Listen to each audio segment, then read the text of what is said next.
बिहार में जमीन से जुड़े मामलों में सबसे ज्यादा शिकायतें अंचल कार्यालयों से आती रहती है। दाखिल खारिज, जमाबंदी, परिमार्जन और भूमि रिकॉर्ड के काम में देरी के साथ साथ रिश्वतखोरी के आरोप भी लगातार सामने आते रहे हैं।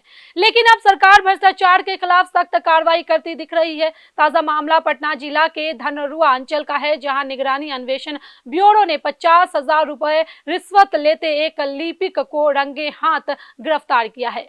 सवाल यह है कि आखिर अंचल कार्यालय में भ्रष्टाचार की जड़ क्या है और इसे खत्म करने के लिए क्या किया जा रहा है, आइए समझते हैं। आदाब, नमस्कार, आप देख रहे हैं मंथन टुडे। मैं हूं आपके साथ उज़्मा। धनरुआ अंचल कार्यालय में हुई यह कार्रवाई सिर्फ एक कर्मचारी की गिरफ्तारी नहीं, बल्कि पूरे सिस्टम के लिए एक बड़ा संदेश है। निगरानी अन्वेषण ब्यूरो ने जमीन की जमाबंदी के नाम पर 50,000 रुपए रिश्वत लेते लिपिक शैलेश कुमार को रंगे हाथ गिरफ्तार किया है।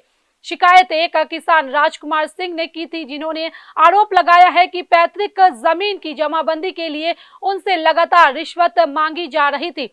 जांच में शिकायत सही पाई गई है और जाल बिछाकर आरोपी को पकड़ लिया गया है। लेकिन सवाल यह है कि आखिर अंचल कार्यालयों में भ्रष्टाचार की शिकायतें सबसे ज्यादा क्यों आती है। दरअसल जमीन किसी भी परिवार की सबसे बड़ी संपत्ति होती है। दाखिल खारिज, जमाबंदी, परिमार्जन, लागान, रसीद, सीमांकन और भूमि विवाद जैसे काम सीधे अंचल कार्यालय से जुड़े होते हैं। आम लोगों को नियमों की पूरी जानकारी नहीं होती है। इसी का फायदा उठाकर कुछ भ्रष्ट कर्मचारी अवैध वसूली करने की कोशिश करते हैं।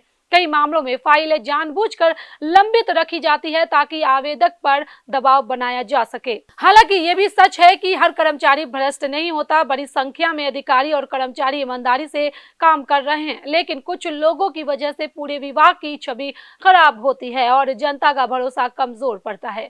इसी भरोसे को मजबूत करने के लिए बिहार सरकार पिछले कुछ समय से लगातार सुधार की दिशा में कदम उठा रही है। जमीन के रिकॉर्ड का डिजिटलकरण, ऑनलाइन आवेदन व्यवस्था, समयबद्ध सेवा, लंबित मामलों के निपटारे के लिए विशेष अभियान, शिकायत पोर्टल और निगरानी विभाग की सक्रिय कार्रवाई, इन सब का उद्देश्य यही है कि आम नागरिक को बिना रिश्वत अपना काम मिल सके। धनरुआ की कार्रवाई भी इसी दिशा को मजबूत करती है कि यदि कोई कर्मचारी रिश्वत मांगता है तो उसके खिलाफ शिकायत करने पर कार्रवाई संभव है।